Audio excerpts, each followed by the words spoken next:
Bonjour à tous et bienvenue sur la chaîne Astro, bienvenue également aux rencontres Passion Lune qui se tenaient donc fin juin 2023 à l'est de Vichy. Aujourd'hui j'ai l'immense plaisir, l'immense honneur, que dis-je, d'accueillir Claude Navarro, astronome amateur et astrophotographe lunaire depuis particulièrement 2009 avec un C14 et une caméra donc IMX 290 en gros. Bienvenue Claude, alors toi, voilà, tu as une passion pour la Lune depuis toutes ces années. Sûr. Alors ta petite spécialité, c'est la photo haute résolution de la Lune notamment. Voilà, alors depuis que j'ai le C14, j'avoue que j'ai franchi un cap important puisque j'ai pu utiliser un télescope à focale quand même important, ça fait presque 4 mètres de focale native, un miroir de 354 mm et avec le progrès des caméras, bien sûr, ça a fait un bond technologique énorme et j'ai pu me régaler avec, par exemple, la caméra ZWO Asie 290 en noir et blanc, mais qui fait de très belles images. On peut avoir des prises de vue extraordinaires et des plans que je ne pouvais pas rêver à voir quand avant j'étais sur l'Argentique. Donc des détails inférieurs à 1 km. Oui, je peux y arriver, effectivement. C'est assez facile à condition, bien sûr, d'avoir une turbulence parfaite, c'est-à-dire absente plutôt, et d'avoir la Lune bien haut dans le ciel pour faciliter le travail de prise de vue, de traitement d'image, etc. Voilà, alors je crois qu'il y a certaines de tes photos qu'on peut retrouver dans la version étendue de l'Atlas virtuel de la Lune.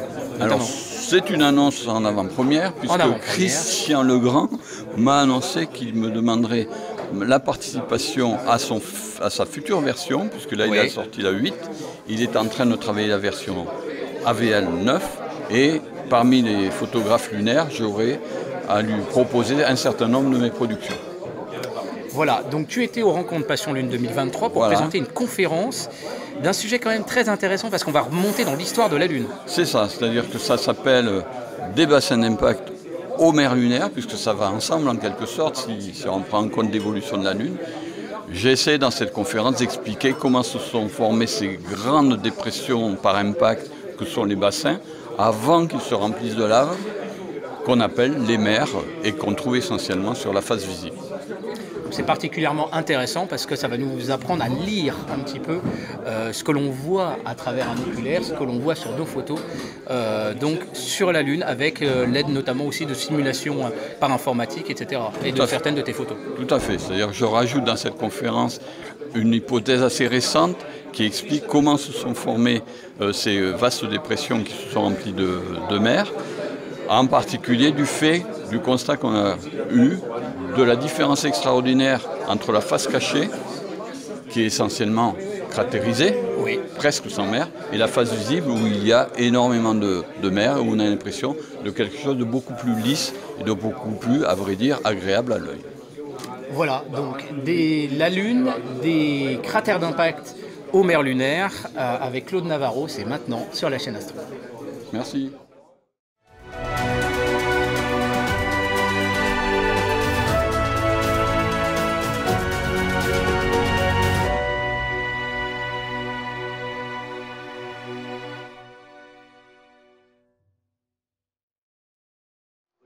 Bonjour, donc alors on voit pas trop bien quand c'est écrit trop petit, donc moi je suis Claude Navarro, je ne sais pas si vous allez sur AstroSurf, le forum d'AstroSurf. Pour ceux qui y sont, j'ai le pseudo de Léonard Kovra, voilà, qui est l'anagramme de Claude Navarro, si vous n'avez pas compris pourquoi ça m'appelle comme ça.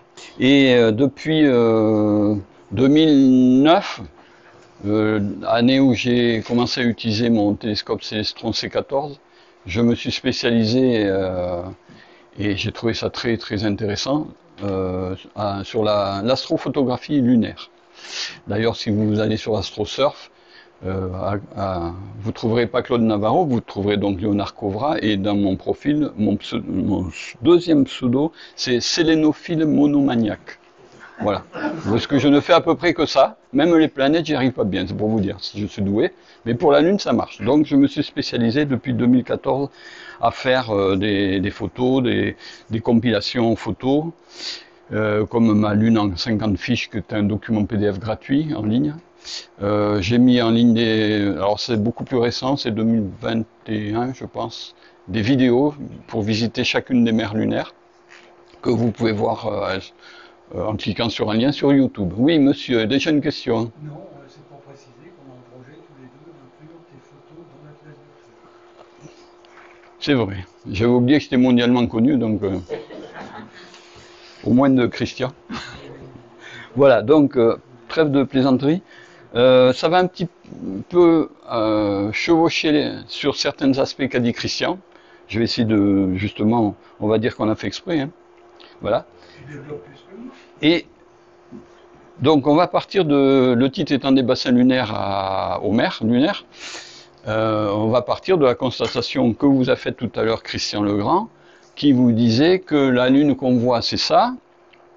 Alors j'ai repris une image de, vous voyez pas, mais c'est Gérard Thérin, quelqu'un qui a décédé prématurément de maladie et qui faisait des superbes photos de la Lune. Donc de temps en temps, j'inclus, quand c'est pas la sonde LRO, c'est des images des gros plans, je veux dire, de Gérard Thérin.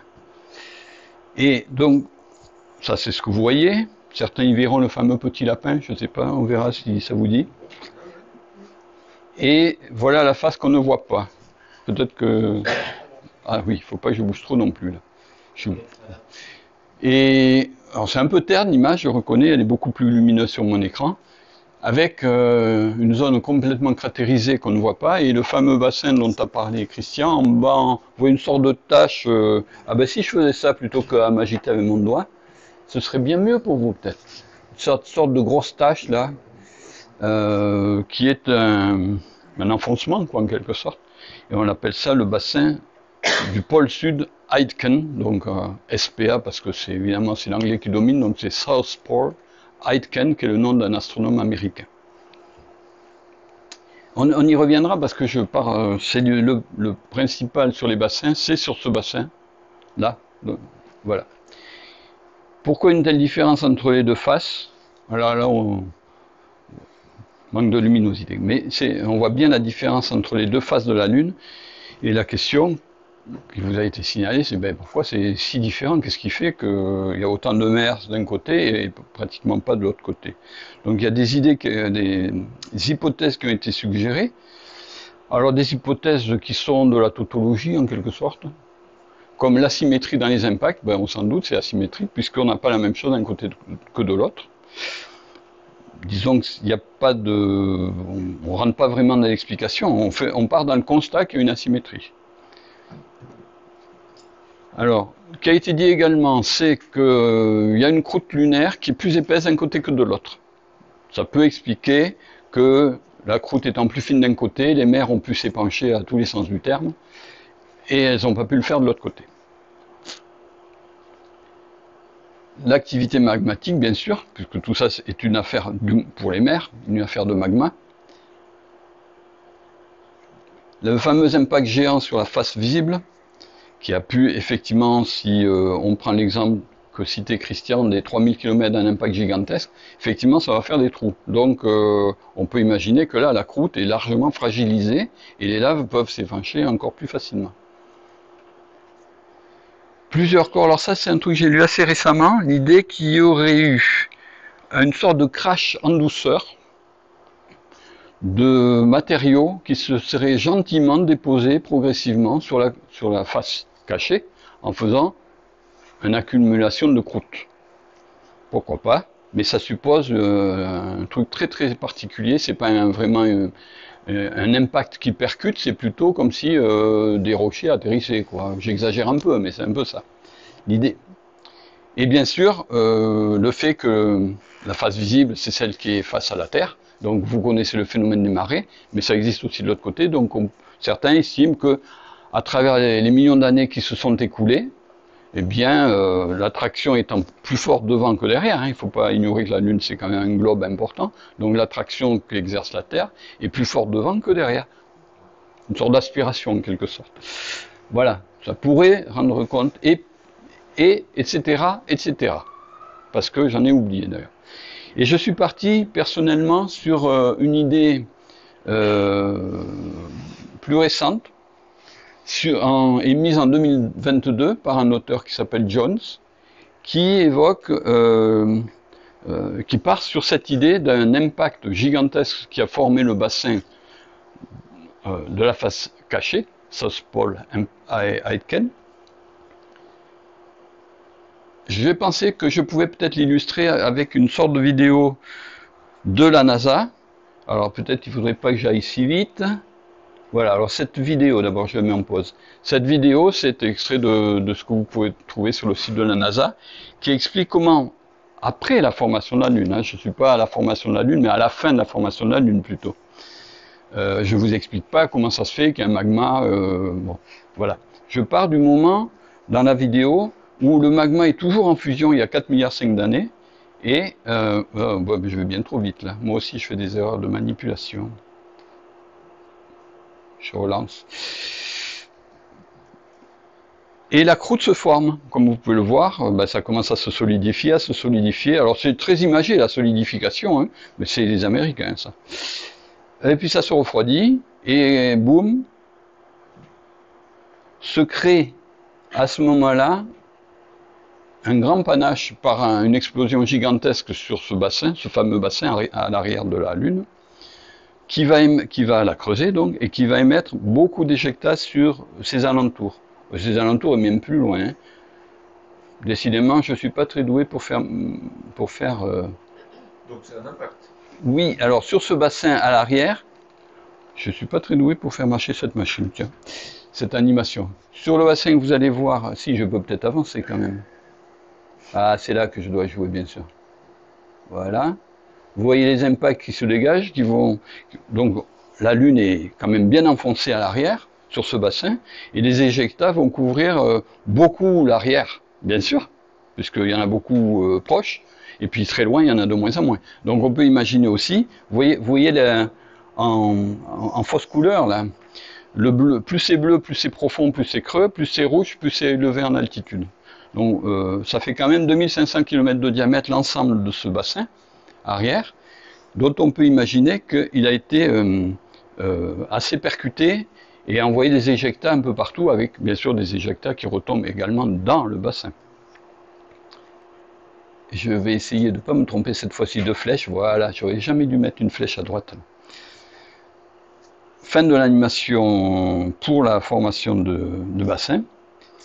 Donc on a déjà une première idée, c'est que cet impact a dû changer la physionomie de la Lune. Il était tellement gigantesque qu'il a dû changer la physionomie de la Lune à l'arrière comme à l'avant. Et l'hypothèse de ces auteurs en 2022, l'an dernier, c'est que les phénomènes internes ont été beaucoup plus importants qu'on pensait, c'est-à-dire que la chaleur, il ne s'agit pas seulement d'éjectats qui ont été envoyés un peu partout, il s'agit aussi de changements de température, de fusion interne, de transmission de température. Vous voyez les flèches oranges, je ne sais pas si vous les voyez bien, elles sont là, ça veut dire que sur les bords, toute une fusion s'est propagée jusqu'à la face visible, qui est de l'autre côté bien sûr. Vous avez bien compris qu'ici c'est le bassin dont je parle, l'impact, et de l'autre côté forcément c'est la face visible, puisque là c'est la face cachée.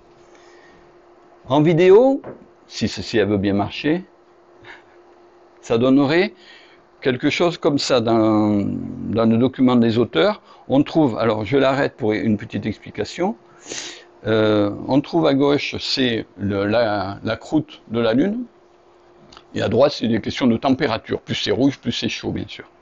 À droite, plus c'est épais, plus la croûte est épaisse. Donc on trouve des mouvements internes du fait de cet impact gigantesque, où on voit que la chaleur se diffuse partout, y compris donc vers la face, et beaucoup d'ailleurs sur la face visible. Alors, le sud est toujours en bas. Ouais, j'ai essayé, sauf erreur de ma part, j'ai essayé de respecter le pôle sud Aitken en bas, et donc la face visible vers le haut. Dans cette idée-là, ça ressemble à une des diapos que vous a montré également Christian tout à l'heure. Petite explication, en haut en noir, vous avez la Lune, à gauche, c'est la face visible, à droite, c'est la face cachée. C'est la topographie. Et vous avez une zone violette qui est marquée. Pour le moment, ce que vous pouvez comprendre, c'est qu'ici, si vous avez compris que c'est la face cachée, vous avez ici l'impact du bassin, qui est à peu près cette forme. Et l'opposé du choc se trouve sur ce point ici, sur la face visible C'est le point opposé au choc sur la face visible. Donc vous faites une tranche, hein, vous passez du pôle sud vers le nord, et vous vous retrouvez par ici. Et les mesures dont a parlé également Christian tout à l'heure, les mesures ici, j'ai pris l'exemple du thorium, parce que étant radioactif, il diffuse beaucoup de chaleur, hein, tout ce qui est radioactif. Voilà les limites qu'ont calculées les auteurs, ce qui correspond en gros, pour ceux qui ont repéré en haut à gauche l'image que vous avez d'ailleurs derrière, vous, tout simplement, c'est que ça correspond essentiellement, très fortement, à l'océan des tempêtes et qui est ici, et à la mer des pluies. Donc une zone très chaude, si vous voulez, qui s'est retrouvée très chaude. Si je continue, et voilà ce que j'aurais pu vous dire, mais c'est écrit, de ce fait-là, avec les impacts, les mouvements internes, la chaleur qui s'est diffusée, la radioactivité qui s'est diffusée à l'opposé, on se retrouve avec une croûte qui est excessivement faible, fragilisée en quelque sorte, très fine, ce qui peut expliquer que si on accepte l'hypothèse du grand bombardement tardif, merci, le grand bombardement tardif, ça peut expliquer que si un bombardement arrive sur une croûte épaisse, face cachée, ben, ça va pas peut-être avoir des dégâts gigantesques. Par contre, si des gros impacts gigantesques arrivent sur une croûte fine et fragilisée, eh bien, ça va faire remonter le magma. Alors ça aussi, c'est à la NASA, c'est-à-dire on a l'impression que ça se fait en 5 minutes, tous les impacts de toutes les mers, puisque derrière les bassins, vous avez compris qu'il y a les mers. Voilà, ça fait un peu feu d'artifice, je reconnais. Il faut voir ça sur pas mal de temps, des millions d'années, où on a des gros impacts, une solidification à l'emplacement des mers, enfin de ce qui seront les mers, et par volcanisme, comme indiqué sur la représentation ici, par volcanisme, l'épanchement des laves va produire, en se refroidissant, à peu près la disposition des mers actuelles. Et j'ai arrêté, alors il y a un refroidissement bien sûr, et j'ai arrêté l'animation ici en disant mais les cratères sont à venir, mais je ne vais pas vous parler de la création de tous les cratères, parce que c'est pas possible. Je vous parle simplement, si je reviens un peu en arrière, je vous parle simplement des cratères, des bassins. Pour le moment, je parle des bassins, voilà. Donc on a une lune un peu bizarre, puisqu'il y a... Je vais vous la remettre plus lumineuse quand même, cette lune. Voilà, bon, comme ça, même si on ne la voit pas en entier. Vous avez une lune un peu particulière, c'est bien la face visible, mais on n'a pas encore l'ensemble des cratères, ça fait un peu bizarre. Mais on a l'ensemble de l'épanchement des laves qui ont formé les mers. Voilà, c'est une hypothèse comme une autre, simplement je vous en parle parce que c'est une assez récente. Comme me disait également Christian tout à l'heure, il est possible que l'an prochain ou dans 2 ans, il y ait une autre hypothèse sur la création des mers par rapport au bassin. Bien entendu, tous les cratères d'impact n'ont pas été créés en même temps. Ça va de soi, c'est pas tout à fait l'animation de la NASA, c'est un peu plus long que ça, bien sûr. Voilà, alors, comment se créer, qu'est-ce que ça donne à la création d'un grand bassin d'impact comme le pôle sud-Aitken, mais tous les bassins qui ont formé, où se trouvent les mers actuelles.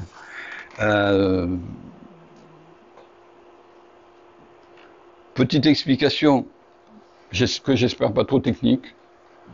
Voilà un bel astéroïde qui arrive, qui va perforer la croûte de la Lune. Alors je ne parle pas des petits cratères bols, des cratères simples, des cratères complexes. Je parle de la taille bien au-dessus de ce qu'a formé les mers, hein, qui a donné lieu ensuite à des mers.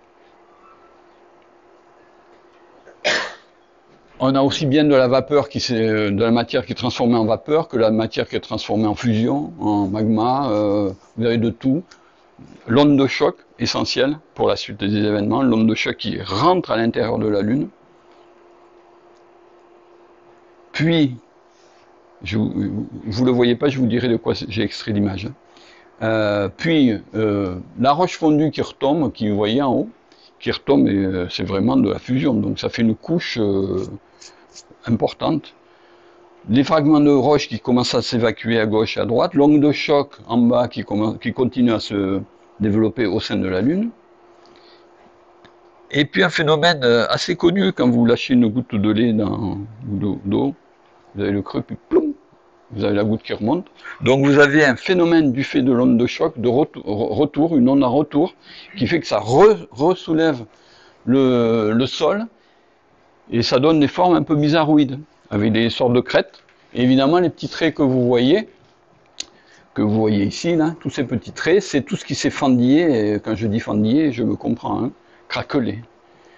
Les éjectats continuent à s'évacuer à gauche et à droite. Et enfin, on arrive à la composition traditionnelle qu'on appelle un bassin d'impact, avec plusieurs anneaux. Ça va donner un truc en plusieurs anneaux, c'est-à-dire plusieurs cercles. A priori, ça va faire comme des grands cercles qui sont entourés par des murailles, chacun. Voilà, on a les anneaux internes ici. Des anneaux plus externes, là, parfois c'est beaucoup plus difficile de les retrouver, les anneaux externes. Et puis les éjectats qui peuvent aller jusqu'à très très loin. Donc en gros, un choc gigantesque, ça donne ça, ce qui veut dire qu'une zone assez importante de la Lune en surface a largement été modifiée. Alors je vais prendre un exemple peut-être pour illustrer ça. Donc voilà la Lune en 3 temps, pas géologique, c'est l'énologique il faudrait dire, à travers le temps. La Lune dont la croûte se forme, la Lune sans les cratères et la Lune actuellement avec les cratères. Je vais peut-être pas insister sur les dates précises, ça a été dit aussi tout à l'heure. Simplement situer des événements pendant ces dates. Par exemple, le tout début où la Lune est à peine encore, la croûte s'est à peine formée en quelque sorte, hein, solidifiée, il commence à y avoir déjà des impacts au point que des bassins à anneaux ont été identifiés comme, si je ne me trompe pas, dans les lectures que j'ai eues, la mer de la Tranquillité. Et le plus vieux bassin, ben j'en ai parlé, le plus vieux identifié, c'est le fameux bassin de la face cachée de la Lune du pôle sud à Aitken. Et puis, bien sûr, tout ça se reçoit beaucoup d'impacts plus petits, si je peux m'exprimer ainsi. Voilà, ce qui forme une Lune, c'est la face visible, hein, ça. Ça forme a priori une Lune qui ressemble à la face cachée. Parce qu'on n'a pas encore eu les remontées magmatiques. Là, par exemple, les auteurs pensent que la mer des Crises a été formée à ce moment-là. Peut-être que vous voyez dans le coin ici, là, vous voyez ça c'est un bassin et vous voyez deux crêtes ici, une là, une là. Donc c'est l'histoire des anneaux, c'est ça. Hein. Il y a une crête, un cercle montagneux ici qui entoure ce bassin qui est là, et une crête montagneuse qui assemble là. Parfois il y a plus que ça. On continue, je vous passe les dates, les dates sont relatives, peuvent bouger, comme l'a dit également Christian. Et suggestion que Clavius a pu se former à ce moment-là, donc c'est assez ancien également Clavius. Ensuite, la fameuse période qui nous intéresse, c'est ce qui est très courte, hein, les dates on s'en fiche, mais vous voyez ça fait quelque chose comme 600 millions, 700 millions d'années, pas plus, sur 4 milliards et demi, où tout va changer. C'est-à-dire qu'à ce moment-là, l'activité magmatique interne va réussir à perforer ce qui reste quand même une croûte fine, et va se former par exemple le bassin de la mer des pluies, que vous voyez apparaître en haut. Oui, que vous voyez apparaître en haut. Avec les fameux anneaux, hein, ce qu'on appelle les anneaux, c'est-à-dire une chaîne escarpée ici, une chaîne escarpée ici. Création du bassin Imbrium et du bassin oriental, on ne le voit pas, c'est la mer orientale se distingue très peu souvent en fait. Elle est trop sur l'œdème. Et puis l'épanchement de lave continuant, ben, il va y avoir une submersion à peu près gigantesque sur la face visible, ce qui fait que les cratères qui ont été créés, ben, ils disparaissent. On ne les voit plus, ils sont noyés. Mais tout n'est pas noyé. Vous voyez ici, un des anneaux qui reste de la mer des pluies.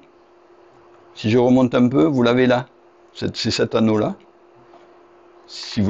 Et non, je suis trop remonté là quand même. Voilà. Si je reste là-dessus, ben oui, tiens, c'est les monts Apennins et les monts Carpates. Voilà, ben ça fait une jolie courbure qui entoure la mer des pluies. Ben, c'est un reste montagneux du bassin sous-jacent à la mer. La plupart des mers d'échappement, voilà, se forment. Donc, comme je vous disais, de grands et anciens cratères disparaissent sous les laves. On arrive à une période un peu plus récente. Vous voyez qu'on est toujours sur la même image et on l'appelle ératosténienne parce que on pense que Ératosthène se forme là, avec j'ai rajouté les petits cratères internes qui sont formés. On commence à reconnaître de mieux en mieux la Lune actuelle. L'érosion, l'important c'est aussi quelque chose qui est utile pour calculer les âges relatifs. Il n'y a pas seulement que la lave qui envahit les cratères et qui les fait disparaître. Donc on sait que les cratères qui sont dessous enfouis sont forcément plus vieux que la lave. Il y a aussi les cratères qui émettent des raies quand ils explosent, enfin quand ils percutent le sol, comme la belle photo de Copernic qu'on voit là-bas.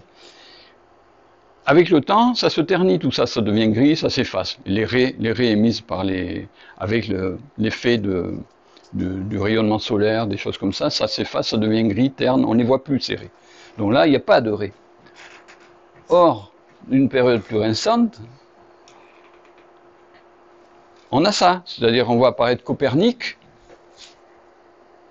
on va apparaître Kepler, on va apparaître Aristarque, et on va apparaître surtout des grandes raies brillantes, que vous pouvez admirer donc, sauf que l'activité de la Lune est finie à ce moment, pratiquement, elle est en train de se terminer, cette activité-là, d'épanchement, et ce qui fait que les raies persistent cette fois-ci. Donc on sait que ces cratères sont forcément formés après les mers, et qu'ils sont assez récents puisqu'ils n'ont pas été ternis.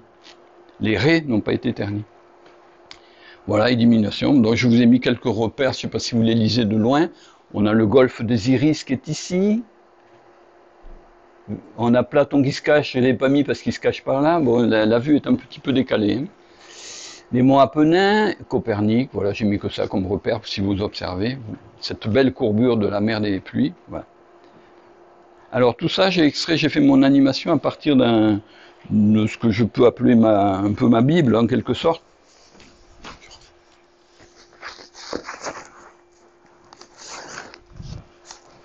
Des travaux de Charles Wood, et j'utilise assez souvent son ouvrage The Modern Moon qu'il avait écrit en 2001-2002. Ça mérite d'être connu. Bon, ah oui, ça mérite d'être connu, oui, je peux faire ça. Bon, alors il a 20 ans d'âge maintenant, mais il y a beaucoup de choses qui sont toujours actuelles. Hein. Bon, s'il est difficile à trouver maintenant, il est tout en anglais bien sûr. Je l'ai surchargé au crayon, bon. Et avec des graphiques de Don Davis, qui est un dessinateur artistique très connu chez Astro, justement, professionnel même. Il a fait des dessins comme ça pour illustrer l'évolution. Donc je me suis amusé à faire mon petit montage, je recalais les images pour qu'elles se superposent correctement. 2003, c'est exact. Ah ben voilà, ça fait 20 ans pile, 2003. The Modern Moon, Charles Wood.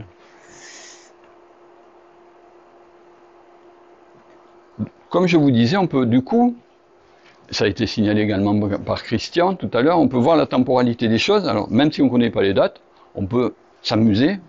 Vous regardez ce soir, non c'est peut-être pas possible ce soir, je ne sais plus où on en est, si peut-être, non pas si loin, non Copernic, non. Vous ne le verrez pas ce soir. Voilà, si je fais comme ça, c'est mieux. Voilà la fameuse bordure de la mer des pluies, donc les monts Apennins. Vous avez Archimède, c'est pas celui-là que vous avez dessiné tout à l'heure? Bon, c'est celui-là.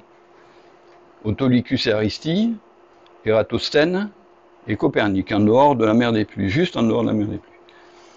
Et vous voyez un certain nombre de choses sur cette image. Que vous pouvez faire un constat à l'œil nu. Maintenant, si vous comprenez l'histoire que je viens de vous raconter, que vous a raconté Christian, eh bien, on sait que temporellement, les premières choses qui sont faites, c'est donc le bassin, c'est donc l'anneau du bassin qui persiste, qui reste.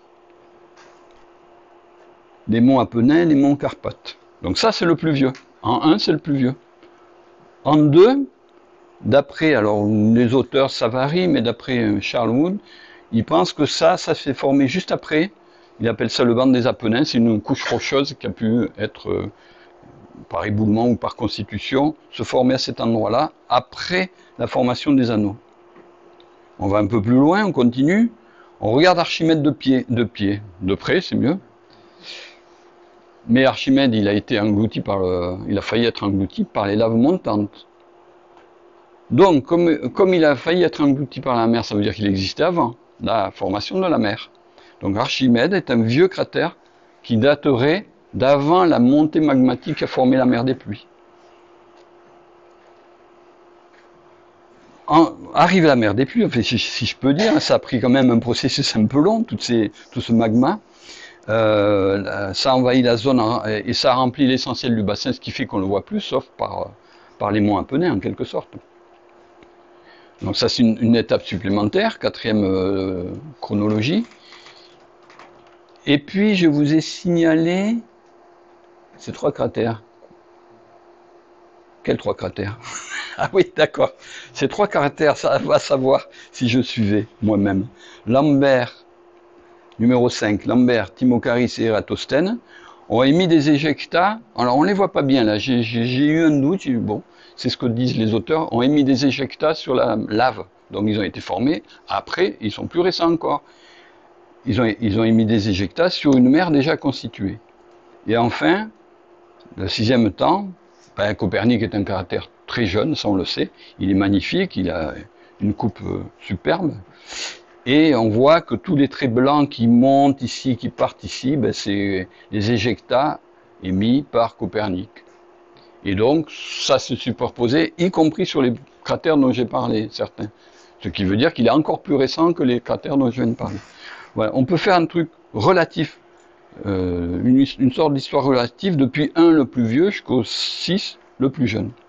C'est amusant de le faire comme ça. Quand on regarde la Lune, on n'a pas l'impression de voir cette temporalité. Elle y est pourtant. Et pour finir sur les bassins, après on va voir ce que je fais sur les mers exactement selon le temps qui reste et l'énergie dont vous disposez encore à cette heure-ci. Le plus beau bassin, malheureusement, j'ai parlé de la mer orientale, il est trop sur le limbe ouest, il s'appelle oriental mais ouest, il y a une histoire pour ça. Et vous voyez comme il est... non, vous voyez pas bien, moi je vois bien mieux là. Alors je ne sais pas si vous voyez bien les jolis cercles concentriques. Vous voyez la mer de lave qui est là, elle a une bordure, c'est déjà un anneau, sa bordure. Elle en a un deuxième ici, interne, un corpus. Elle en a un autre ici, elle en a un autre ici. Donc c'est la plus belle démonstration de la formation que je vous ai faite tout à l'heure d'un bassin avec ses anneaux. Comment? Il fait quelle taille? Ça, tiens, c'est une bonne question, je ne l'ai pas en tête si quelqu'un le sait. 1200 km pour l'ensemble intégral, c'est-à-dire de là jusque là. D'accord. Ah ben voilà. Alors, je ne refais pas un cours sur la libration, mais la libration permet de voir de temps en temps. C'est intéressant de voir cette fameuse lune que vous avez vu bouger. Il suffit de choper le bon moment dans le mois pour regarder, si on peut, selon la turbulence, selon plein de conditions, le bassin. Et j'ai eu la chance, c'est très rare, j'ai eu la chance d'avoir en entier. Enfin, quand je dis en entier, vous allez voir ce que ça veut dire, hein, si ça marche. Ouais. Ah oui, il était déjà en gros plan, d'accord. Alors, vous avez le bassin avec les montagnes ici. Vous avez déjà ici une chaîne, un anneau qui est là, c'est une montagne. Derrière, quelques laves qui se sont répandues. Un deuxième ici, anneau, des laves qui se sont répandues derrière. Et le troisième anneau qui définit bien la mer, qui est là, qui passe là, les taches blanches, c'est des surélévations. Hein. Et vous avez ici la lave. Et j'ai eu la chance de l'avoir intégralement. Quand je dis intégralement, hein, vous avez vu que c'est très très limite, mais si vous regardez bien, on voit le fond. On voit des pics au fond, de l'autre côté du rivage, sur l'autre rivage du bassin oriental. Mais c'est très très rare d'arriver à l'avoir en imagerie, enfin à l'œil même, hein, de le voir intégralement comme ça. J'ai mis pas mal d'années avant de le choper. Voilà. Pour faire la transition, les bassins, vous avez compris que ils sont sous les mers, en quelque sorte. Et ils se sont remplis, ça c'est une sorte de petit résumé imagé, ils se sont remplis soit par épanchement interne, par le sous-sol, toutes les failles qui se sont creusées, la croûte qui est très fine, les failles qui se sont formées du fait des chocs gigantesques, la lave, les mouvements magmatiques ont pu facilement remonter. Là, c'est par épanchement interne, mais vous pouvez avoir aussi, enfin c'est de l'interne bien sûr, mais vous pouvez avoir des zones très spécifiques qui ne sont pas des gros épanchements comme ça, mais qui sont des petits volcans en quelque sorte. Ce pas des volcans terrestres qui émettent dans l'atmosphère des trucs gigantesques, mais ça peut être tout simplement des petits dômes qui font des coulées un peu visqueuses, qui dégringolent, qui coulent, ou voilà, par exemple celui-ci, oui, j'avais un peu vite, là c'est une animation GIF. Vous avez plusieurs, voilà, la zone d'Aristarque, la zone de la mer de la Tranquillité, si je ne me trompe pas, les monts Grutizen qui sont plus vers le nord. Si vous voulez, on reverra ça tout à l'heure. Ça, c'était plutôt une sorte de conclusion que je voulais faire sur ce passage-là, pour montrer qu'il y a plusieurs façons d'avoir des épanchements sur la Lune. Et sans doute d'autres, à travers des failles dont je n'ai pas parlé, les rainures, si les rainures, j'en ai un peu parlé vaguement. Voilà, sur les bassins et le rapport entre les bassins et les mers, j'ai fait un peu le tour.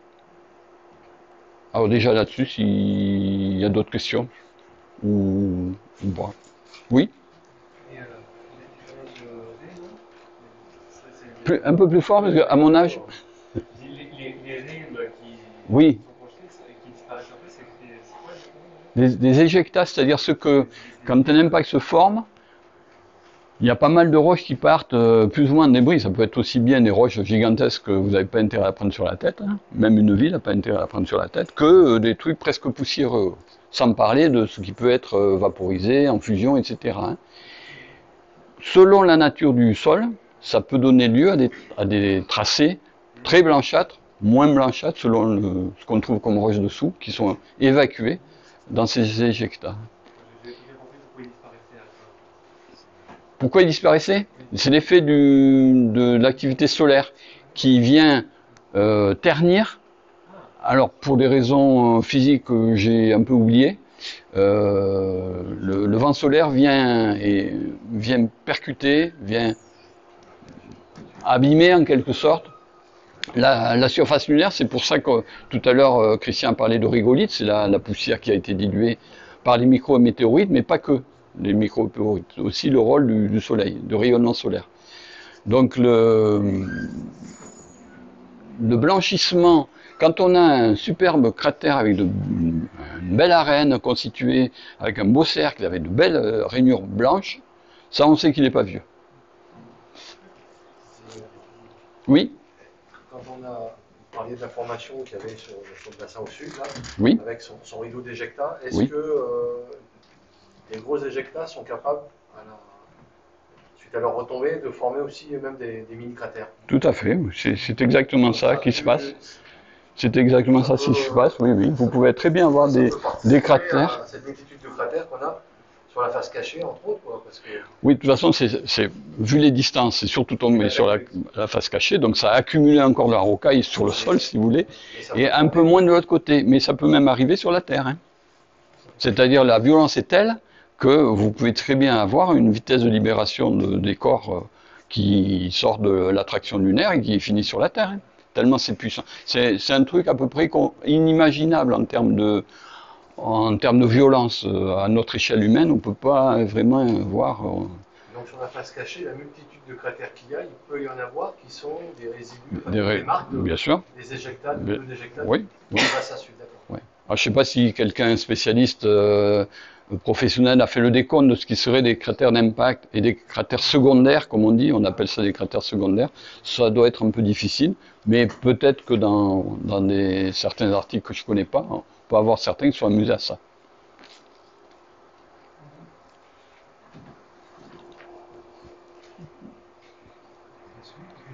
Une fois, deux fois. Alors la suite, c'est à votre choix, c'est-à-dire, je peux vous... Alors le truc le plus rigolo, c'est peut-être un petit jeu pour identifier, vous savez, est-ce que vous connaissez le nom des mers? Voilà, Ça peut faire le côté un peu ludique à l'heure qu'il est. Après la création de la Lune, ben, je ne l'ai pas encore finalisé, donc je le laisse, je le laisse de côté. La visite des mers lunaires, ben, c'est ce que j'ai fait sur des forums ou autres, avec mes photos ou avec des visites commentées de mes photos ou même en vidéo, enfin en montage vidéo, je veux dire, avec mes commentaires. Et puis la libération nous en montre plus, bon c'est inutile, je le faire là, puisque ça vous a été évoqué tout à l'heure avec la Lune, donc, qui peut faire comme ça, du nord au sud, ou comme ça, d'est en ouest, qui fait qu'en réalité elle fait ça. Voilà. Alors, est-ce que vous connaissez les mers? les noms des mers. Bon, alors, si ça veut bien marcher, voilà. Donc, je reprends une image, ça c'est l'image de la sonde LRO, Lunar, oui, je sais plus, LRO. Voilà, merci, je l'ai oublié. Et le C, quand je mets LROC, c'est parce que le C c'est caméra, forcément LROC, ça veut dire caméra de LRO. Bien, alors, je me suis un peu cassé la tête, mais je suis arrivé sur PowerPoint. C'est pas évident à faire à double détente dans une animation. Si vous choisissez une zone, vous me dites quelle zone vous voulez que je choisisse en jaune. Et après, vous avez des noms, malheureusement là ils sont un peu petits. Et on va voir si vous savez quelle est la zone. Alors je le fais moi ou vous me dites, moi je sais que machin, tel endroit c'est telle mer.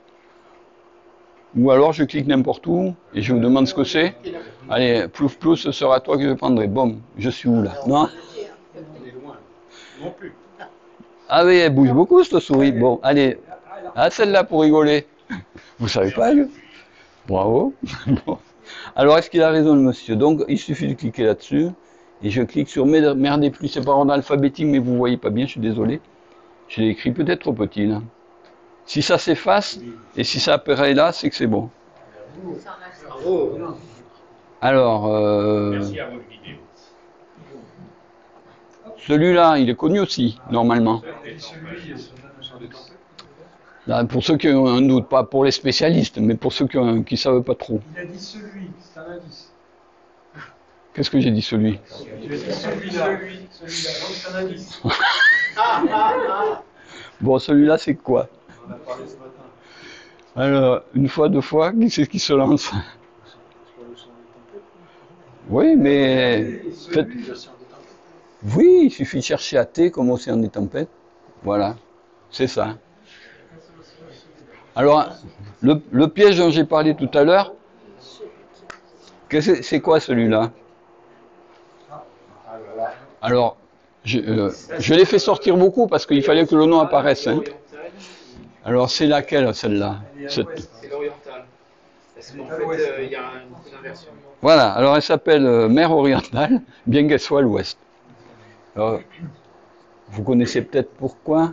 Ah, où est-ce que c'est oriental? C'est là.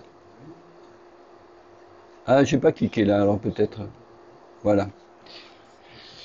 Ça vient du fait qu'ils ont décidé, avec du temps d'Apollo, l'Union internationale a décidé que bon, on inversait l'ouest et l'est. Mais le nom n'a pas bougé, donc la mer orientale qui était avant à l'est, elle est à l'ouest, mais ils l'ont pas appelée mer occidentale, ce qui était idiot, mais... Alors ça c'est le petit test rigolo, la mer orientale est à l'ouest. Allez, une mer connue. Ah, ben voilà, elle est connue médiatiquement, puisque c'est là où le premier astronome s'est posé. Entre Sabine et Moltke. Très bien. Qui ça va? Qu'est-ce que je peux vous proposer? Là où il y a Copernic, alors ça c'est très très dur, parce que c'est pas vraiment des mers. Voilà, j'ai cliqué. Voilà, si vous le trouvez, c'est que vous suivez bien les mers, que vous connaissez bien les mers. Certains disent non, mais c'est pas vrai, c'est pas des mers, c'est des zones. Alors vous avez, oui, vous voyez rien, vous avez la mer australe, la mer de la connaissance, la mer des crises, de la fécondité, du froid, la mer de Humboldt, des humeurs, des îles marginales. Il y en a qui ont dit des îles. Eh bien, ils ont raison, je ne sais pas si madame peut-être qui... La mer des îles. Ne me demandez pas pourquoi c'est des îles. C'est pour ça, comme des îles. Eh ben, voyez, je ne le savais même pas. Mais en fait, c'est une zone un peu pas très bien définie à l'est et à l'ouest de Copernic. Ça fait, voilà. C'est assez magmatique d'ailleurs. Vous voyez qu'il y a des taches un peu, non, vous voyez pas, mais ici, il y a des taches un peu plus sombres. Il y a pas mal de zones volcaniques par là, dans cette zone. Alors, celui-là, celle-là, là, cette mer. On commence. On a parlé de Riccioli, qui a donné des noms aux mers. Il a donné des noms de mers avec très positives, avec des mots très positifs. On a la sérénité, on a la tranquillité, et donc on a la mer de la fécondité. Oui, j'arrive. Les mots techniques. Sérénité, tranquillité, fécondité. La sérénité, c'est la tête, donc elle est en haut. Ah ouais. La tranquillité, c'est le cœur, donc elle est au milieu. Et la fécondité, c'est le rond de la femme. Ah, je croyais que c'est plus bas. Je retire. On a l'ordre du haut au bas. D'accord. Avec ok. le parapluie. Donc, vous avez des noms très poétiques, très positifs. Même celle-ci, la petite qui est là, qui s'appelle un nom positif. Vous avez Austral, connaissance, crise, froid, Humboldt, humeur, marginal, nectar, nuée, Smith et vapeur.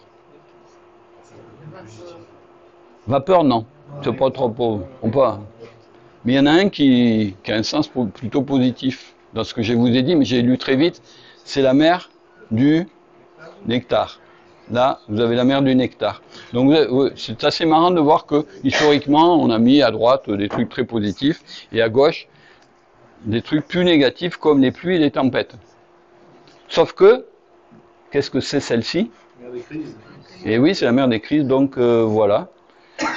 Bon, peut-être pour compenser, je ne sais pas.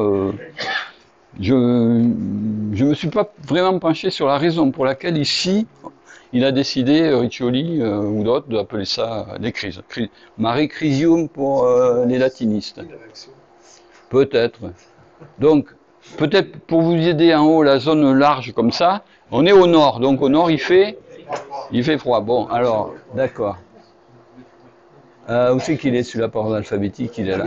Donc c'est assez là, vous voyez qu'elle a une forme très bizarre. En fait, c'est une zone, une langue, on la voit très bien sur la photo derrière, là, si vous regardez tout à l'heure, une zone de lave assez indéfinie, dont certains pensent qu'en réalité, s'il y a eu un impact gigantesque qui a créé tout ça, ça serait une zone de transition, si on regarde, si on fait basculer la vue LRO, et si on regarde un peu par-dessus, on voit qu'en fait, c'est un arc de cercle qui pourrait être la transition entre deux anneaux d'un gigantesque bassin, ce qui expliquerait cette forme très allongée, très étroite, et qui est en fait une sorte d'arc de cercle quand on le regarde par-dessus.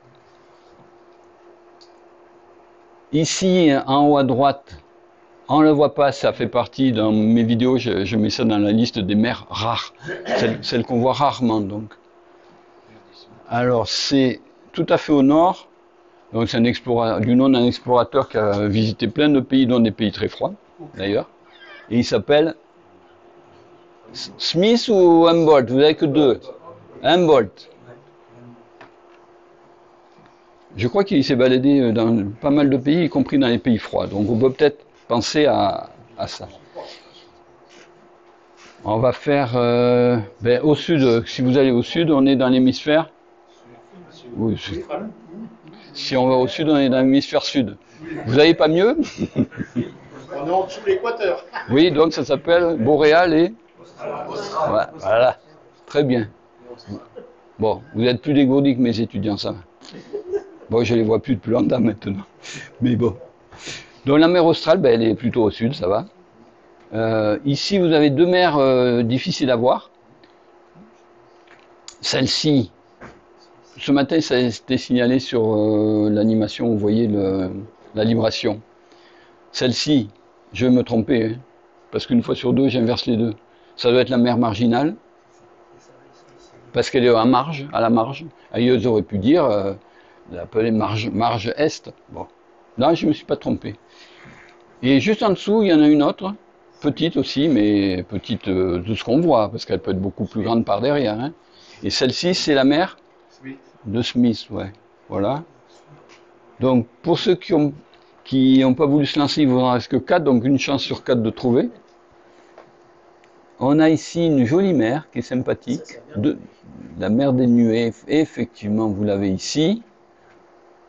Vous voyez, on reste sur les noms un peu négatifs, les nuées, les tempêtes, les pluies, le froid. Enfin, oui, marée frigoriste, oui, c'est lui-même, c'est Riccioli, oui. Il nous en reste 3 petites. Alors celle-là, on me l'a suggéré tout à l'heure, à la place de la mer du Nectar. Elle n'est pas très courue, on va dire, par les observateurs. C'est les vapeurs, la mer des vapeurs. Et puis il en reste 2 petites. Alors peut-être la plus connue, la plus ancienne, celle-ci est plus récente de dénomination, hein. Mais celle du bas ici, des humeurs ou la connaissance. Si je vous dis Mare Humorum, comme c'est très ancien, on va dire ça. Et une zone assez indéfinie qui a été... Alors ça c'est plus récent, par contre je ne sais plus à quelle période. Ouais, voilà, c'est ça, c'est pas si vieux que ça. Une zone un peu indéfinie, ils ont dit bon, on va dire que la mer des nuées c'est en bas, et on va dire que ça va s'appeler la mer de la connaissance. C'est parce que Et voilà. On a commencé à voir comment c'était fait. Voilà. Et ça nous apportait des connaissances sur la Lune. C'est ça. Je savais que c'est un rapport avec une sonde, mais j'avais oublié la petite histoire de la sonde qui avait apporté les premières connaissances sur la Lune. Bon. Alors, si j'appuie sur solution, bien sûr, vous avez la même, puisque c'est la diapo de finale. Donc on revient là, je ne vais pas vous faire la visite des mers lunaires, parce que ça va être trop long.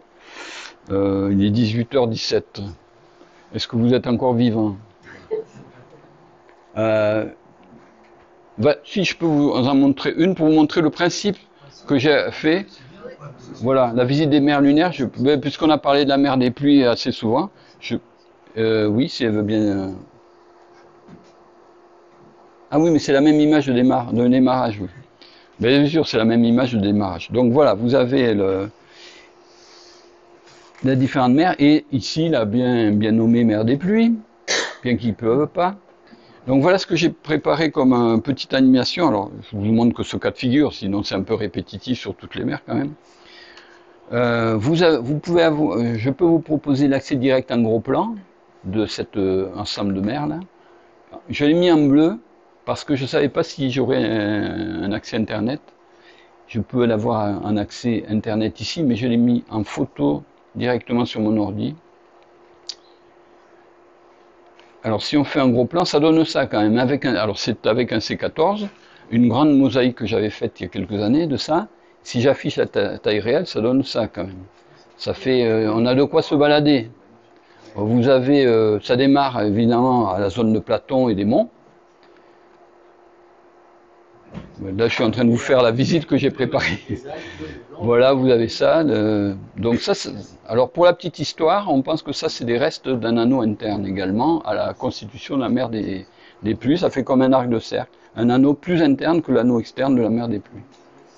Cassini, Autolycus, avec, si on le faisait en gros plan, on verrait des éjectats noirs, puisqu'on a parlé de la couleur des éjectats. Vous le voyez pas, c'est pas possible. Ah oui, vous voyez pas. En fait, c'est très sombre l'image. En fait, là, pour savoir si un cratère ultérieur ou postérieur au remplissage, entre guillemets, c'est les éjectats, parce que le remplissage peut ne pas être rentré à l'intérieur. Il peut sortir, Alex. Mais ça à partir de la couleur des éjectats, vous voulez dire? Non, c'est tu as ton cratère. Oui. Si jamais ça se si jamais l'ensemble de la mer se remplit après, oui, il va couvrir les éjectats. Bien sûr. Alors que si jamais le cratère est postérieur, à ce moment-là, tu verras des éjectats un peu tout à fait. Sauf si ensuite il y a une deuxième vague, si je peux m'exprimer ainsi. Oui, donc c'est assez rare de voir des éjectats foncés, mais ça arrive de temps en temps. Donc là, je vous fais le tour de la mer des... magnifique. Vous avez... Pardon? Ah, je l'ai raté. Une belle rainure à côté, une belle rainure qui est là, mais vous la voyez pas là-dessus. Non, vous l'avez pas, c'est l'écran.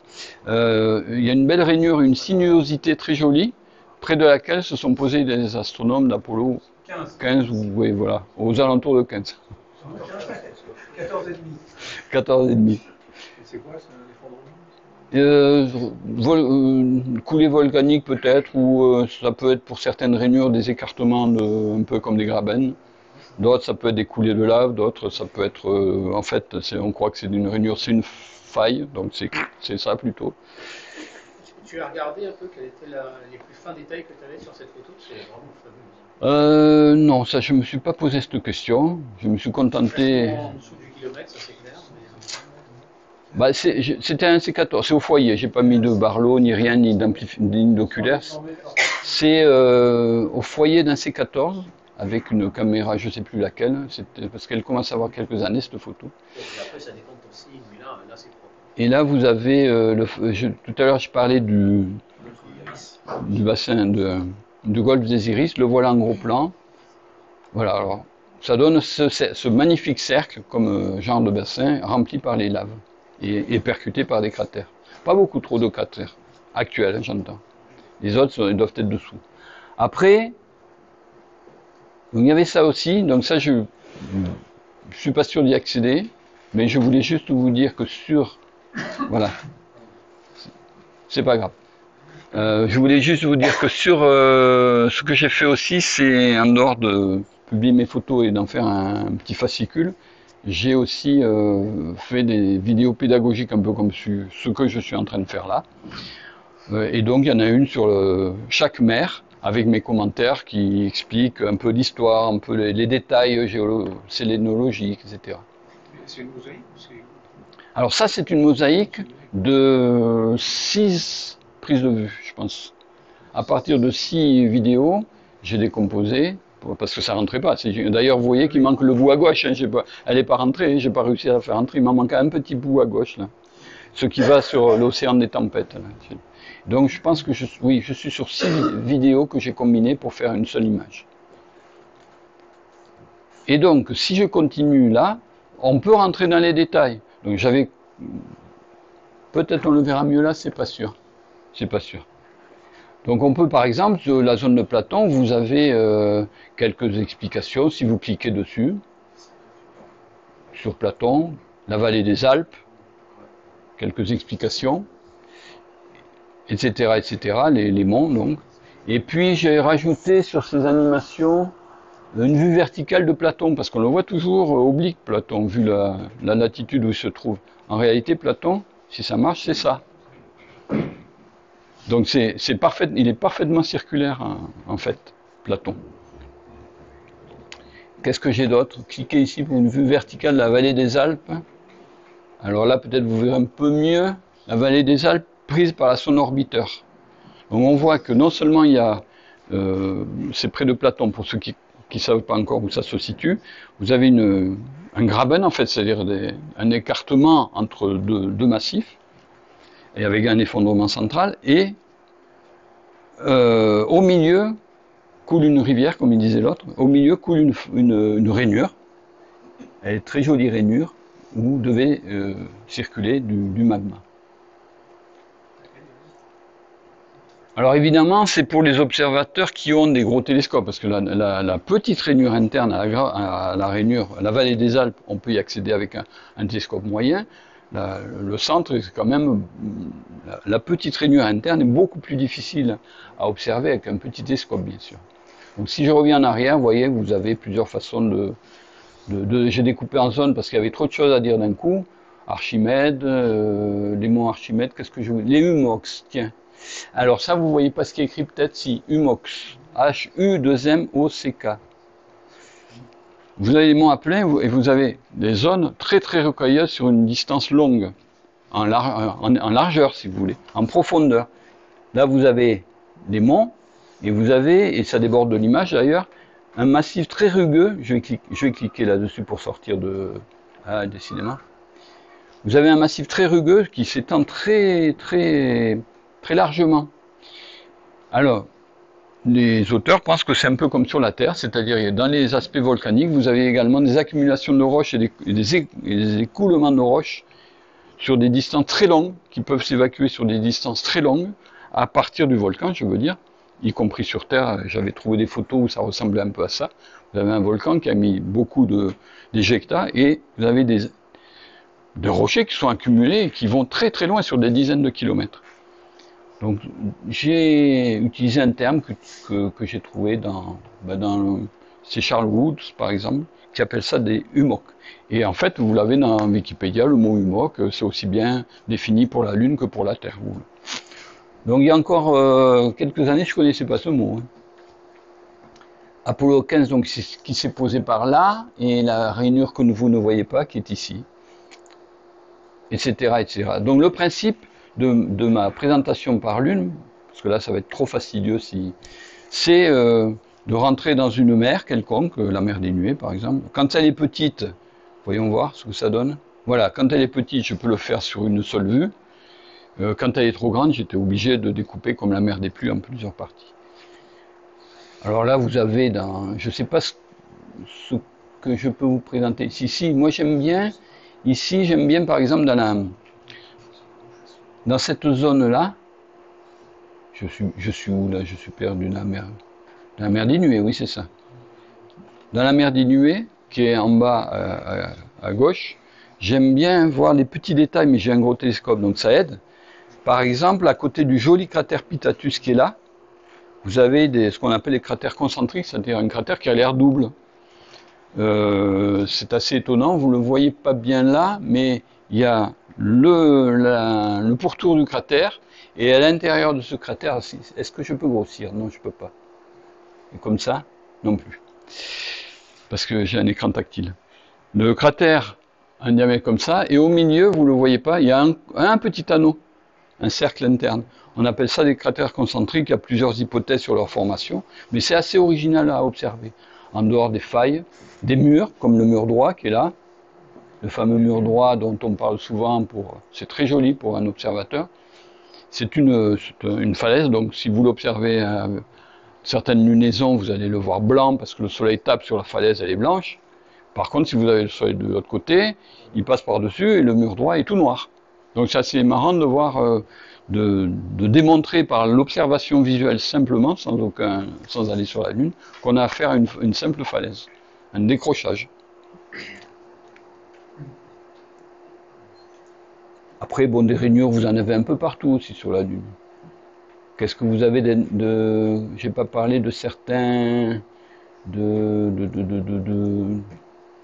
Bah ici, forcément, vous avez le fameux Aristarque. Tiens, pourquoi je suis arrivé là? Ah oui, parce que c'est l'océan des tempêtes, bien sûr. L'océan des tempêtes, si je clique, la zone du centre, vous avez le fameux Aristarque. Alors là, la vue est pas géniale, étant donné qu'on est pratiquement à la pleine lune. Donc, comme vous le savez, à la pleine lune, tous les reliefs sont écrasés par la lumière solaire qui est verticale. Mais bon, on voit bien qu'Aristarque est très très blanc. Et c'est une zone qui a beaucoup émis de toute cette zone-là qu'on appelle le plateau d'Aristarque, qui comprend Aristarque, Hérodote et une jolie petite vallée. Toute cette zone-là, dans l'océan des tempêtes, a été une zone volcanique très importante. Certains se disent, ça peut-être suffit à remplir l'océan des tempêtes. J'y crois pas trop quand même, mais voilà d'autres images que j'avais pu faire. Selon l'éclairage, on arrive à voir, on voit bien qu'ici c'est très visqueux, très pâteux si vous voulez. On voit bien que c'est de la lave très pâteuse qui a coulé et donc qui est restée sur place en faisant des sortes de magma. C'est pas quelque chose de très fluide qui va très loin. Par contre, plus fluide, c'est peut-être pour la vallée de Schroeter, là. Je sors de là. Je reviens là. Alors, j'ai parlé de certaines zones de cratères, des dômes. Dans la mer des îles, là où il y a Copernic, c'est très joli, Copernic. C'est un des plus jolis à voir. Voilà deux éclairages de Copernic à deux moments de la lunaison. Si vous allez sur la première image, vous avez ici, non, pardon, j'oublie que vous ne voyez pas bien, vous avez un ensemble autour de ce cratère qui s'appelle Hortensius, vous avez un ensemble de petits dômes volcaniques dont j'ai parlé, et qui sont intéressants parce que c'est toujours pareil, ça a aidé à remplir un peu la mer de lave.